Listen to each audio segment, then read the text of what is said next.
Empowered Nurses. It's Lori Brown from empowerednurses.org and yournurseattorney.com. And you are watching the COVID-19 Survival Guide for Nurses and Healthcare Professionals. And I'm really excited today because I have a registered nurse with me today, Beryl Ryan, who has found a way to treat trauma. And I'll share, actually it'd be better to hear her story. She had a patient fall on her, had chronic back pain, and this technique that she used had cured her. So Beryl, welcome. Thank you. I'm so happy to be here. So you actually have two jobs.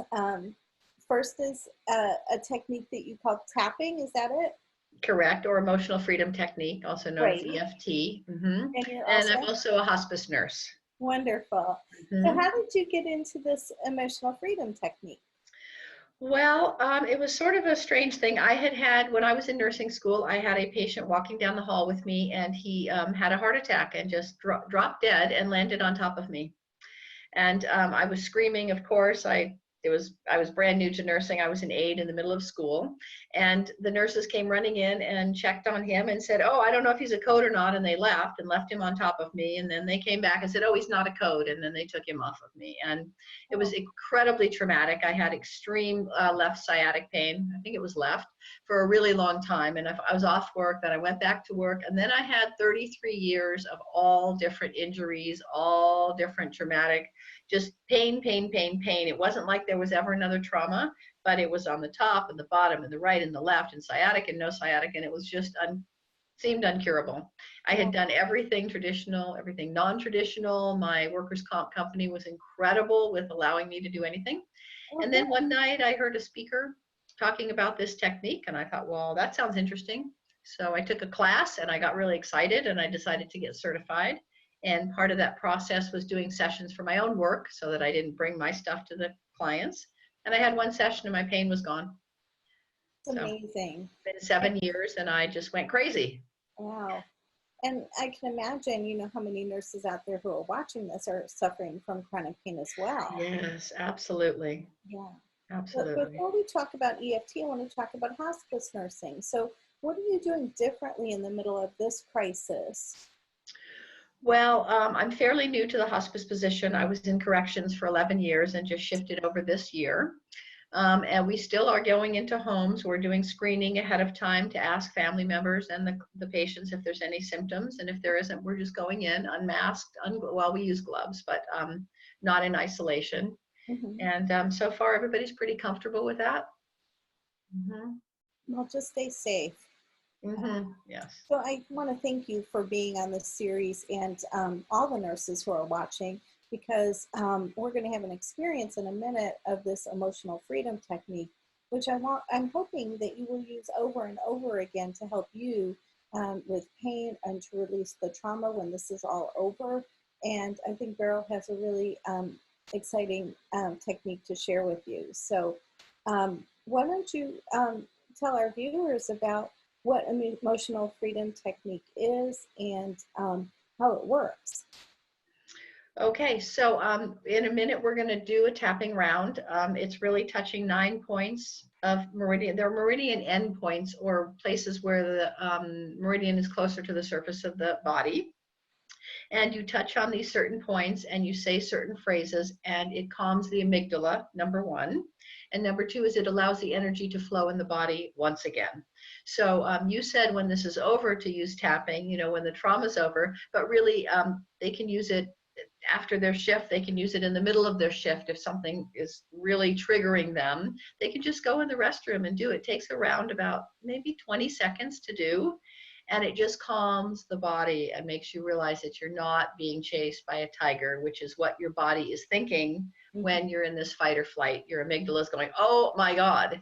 And yes, there's horror going on, and yes, there's death going on, but it's still okay for your body to be calm. It's the best protection you have. It keeps your immune system going, and it keeps your brain with blood so it can function and make decisions.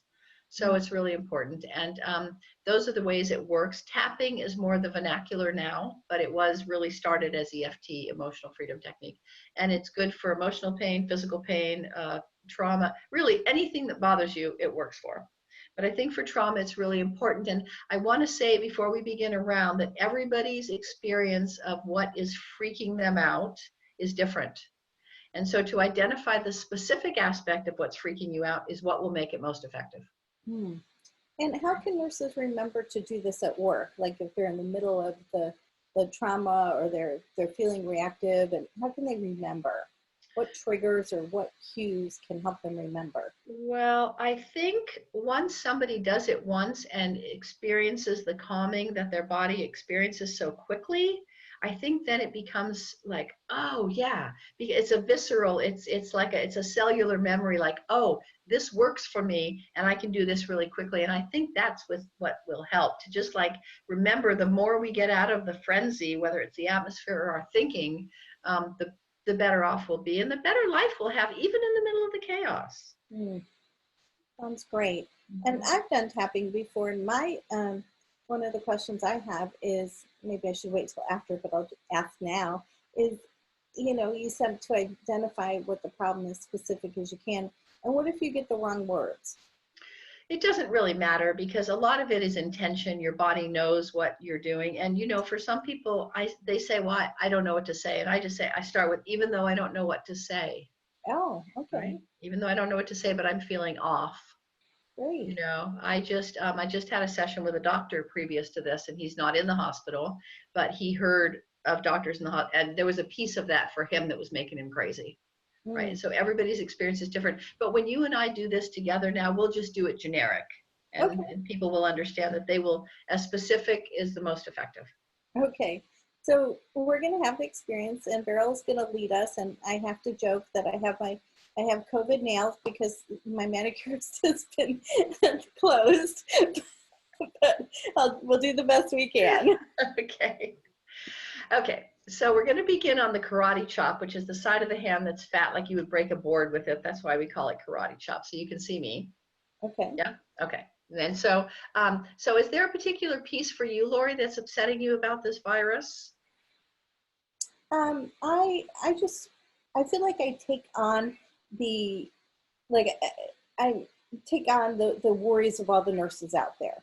Okay. So even though I have worry for the nurses, we'll use that for you. Okay. For somebody else, it could say, even though I have worry of catching it, even though I have worry of spreading it, even though I have worry of catching it and dying. So whatever the fear is. Okay. So I'm just worried about them being out there with lack of equipment, lack of supplies, lack of staff. And as more and more nurses become ill, we're going to have less and less staff. And it's just really, and that's why I decided to create this program, is a resource for all the nurses out there and healthcare professionals on the front lines to have some tools that they can grab right away and help. Okay. And so you'd say it's worry or fear? Probably worry, yes? For you. Okay. Yeah. And you're going to score it 0 to 10. Whatever your issue is, you're going to try to name it if you can and give it a score 0 to 10. So how much worry is there for you? A lot. I'd say maybe 8 or 9. Okay. So we'll make it 9. And when you think about it, do you feel it in your body? Yeah, I'm more worried about the nurses than myself. Right. No, I understand. But do you just feel the worry in your body when you think about it? Yeah, probably in the solar plexus. Okay. So somatic is good to throw in there. Okay. So we're going to start with the karate chop and just do what I do and say what I say. Okay. Even though I have this 9 of worry in my solar plexus. This 9 of worry in my solar plexus. For all the nurses that are out there. For all the nurses that are out there. They don't have enough equipment and they don't have enough staff. They don't have enough equipment. They don't have enough staff. And even though I have all this worry in my body. And even though I have all this worry in my body. I'm safe right here, right now. I'm safe right here, right now. And I deeply and completely love and accept myself. And I deeply and completely love and accept myself. Okay, so I change sides, you don't have to. Even though I have this 9 of worry in my solar plexus. This 9 of worry in my solar plexus. For all the nurses out there. For all the nurses out there. I'm so concerned that they're working without what they need. I'm so concerned that they're working without what they need. And even though I have all this worry in my body. And even though I have all this worry in my body. I'm safe right here, right now. I'm safe right here, right now. And I deeply and completely love and accept myself. and I deeply and completely love and accept myself.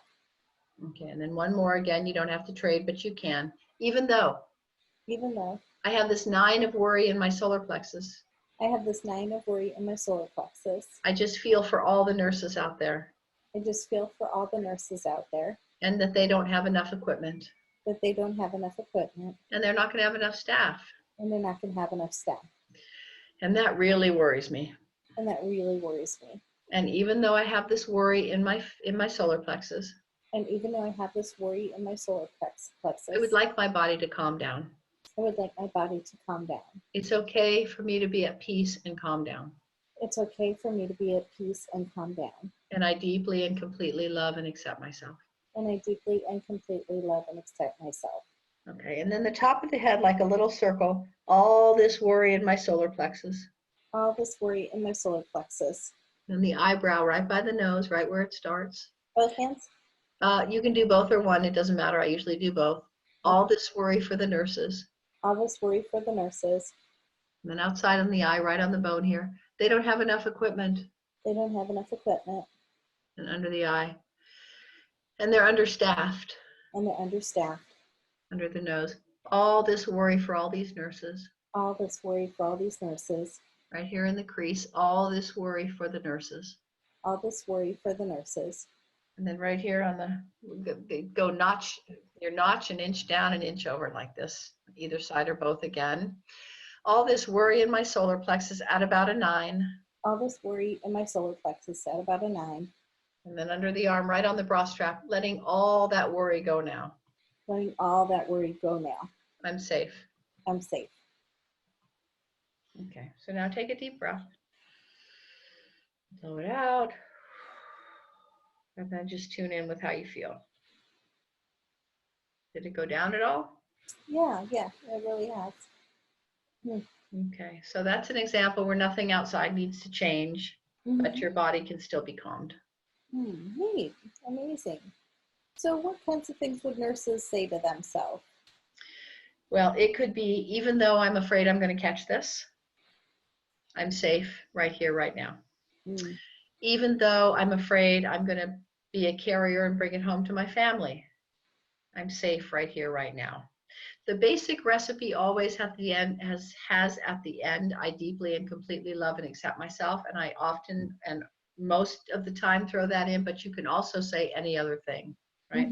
I'm safe right here, right now. It's okay for me to calm down. Somebody could say, even though I'm afraid I'm going to catch this and die, I'm safe right here, right now. Even though I'm afraid, even though it feels so horrible just to watch these people around me so sick and dying, it's okay for me to have these feelings, whatever they want to say. What about something like, I'm afraid I'm going to catch this, but I have a healthy immune system? Yeah, they can use the positive, absolutely. So the way that I was trained is in the clinical aspect of it, which is to find a problem and put a positive affirmation at the end and get rid of all the negative before you bring in the positive. That's how I was taught. But you can use it in any way. You can absolutely say that. Even though I'm afraid of this, my immune system, I mean, I often will go on and on. My body knows how to take care of this. It takes care of all these other things. I mean, it really can be whatever you want to say, whether it's to release the negative, bring in the positive, or both. The tapping changes the way it goes into the nervous system. It absolutely, you can change a belief by just tapping and saying those things. So absolutely, yes. Great. Okay. And what about using it to release the trauma afterwards, when this is all said and done? Yes. So in the case of a specific trauma, what you want to do is tell the story of the trauma and tell the story until the point where it has the catch, has the charge for you, right? Okay. So for me, it was the fact that he should have been a code, the man that died on top of me. He had been sick, he was dying, but he should have been a code because he was going home in the morning, right? That's the piece that was stuck in my nervous system, and it took years to know that was the piece, right? So for somebody, they might say, even though I watched this person die and they were alone, that was the trigger, right? Then they would just say, even though they were alone, whatever, I'm still safe. I deeply and completely love and accept myself. Even though it doesn't seem like it matches, it does. It's like you're acknowledging the horrible thing and you're still okay. So whatever piece of the trauma, so you just go through the whole story and tell the whole trauma until none of it has a charge anymore. And I am a trauma specialist, so I hear horrible, horrible, horrible traumas. And at the end, they're like, yeah, it happened. And it really does not affect their nervous system or their life anymore. Wow. Mm-hmm. Interesting. Mm-hmm. It's fascinating. It's just fascinating, yeah. So how can people reach you if they'd like to find out more? Oh, okay. So my website is tapwithin.com. My email is tapwithineft@gmail.com. And also my cell phone is on my website. I can give it to you here. It's 707-280-8072. And people are welcome to call or text or email at any time. If people just want wording solutions, I can just text them some wording. And I think the most important thing is that this is out of our control. It's completely out of our control, and all we can do is take care of ourselves in the best possible way. And all these tools and these resources that you're putting together are critical for us to get through this and still have happy, healthy lives. Well, thank you. And I believe you have a resource sheet on your website. I do. Under resources, I have handouts. I actually have them for children and parents and teachers and everybody else, Spanish and English. They're all free. I'm going to be posting one on there for nurses as well, but there's also mountains of information on the internet. If you just put in tapping for COVID fear or COVID fear, they just put out like 4 for children, and there's tons and tons and tons of resources and wording and tap-alongs over the virus. And, you know, I'm one of the small resources. There's mountains of it. Well, I love the fact that you're a registered nurse and know what these nurses are going through. Yeah. So, Beryl, thank you so much for being here. Great information. I hope the nurses listening and the other healthcare professionals will use this. And when you're feeling, you know, if you have a bad situation, just go to the bathroom and tap. I know it's hard to go to the bathroom when you're working, especially as busy as you are, but tap on the way home, tap in the car, whatever you need to do to release it from your body will definitely help. Absolutely. I'll show one other thing that's really, really quick. You don't need any words. You just squeeze the fingertips. I don't know if you can see me on the side of the nail. You just squeeze each finger about 3 seconds each. And that also sends a calming signal to the amygdala. Okay. Okay, so they can even do that while they're going to the bathroom. Wow. That's great. Yeah. Okay. Thank you so much for being here. I appreciate your time. And, you know, we're all in this together. We're all here to support nurses. We're with you. We love you. We care about you. We're behind you. You are not doing this alone. We are sending so much love and energy to you. So thanks for being here. And if you enjoyed this video, please share it. And please tell your colleagues to go to empowerednurses.org/COVID to register, and they can get the whole series as well. We want you to have this, not just for now, but even in the future, that if you could use any of these tools, any of these resources, it's because we are sitting on the sidelines and we want to give to you however we can. So if you have any other ideas for videos, please let me know. All right, bye for now. Love you guys. Thank you. Hi. Thanks, Beryl. You're welcome. Bye-bye.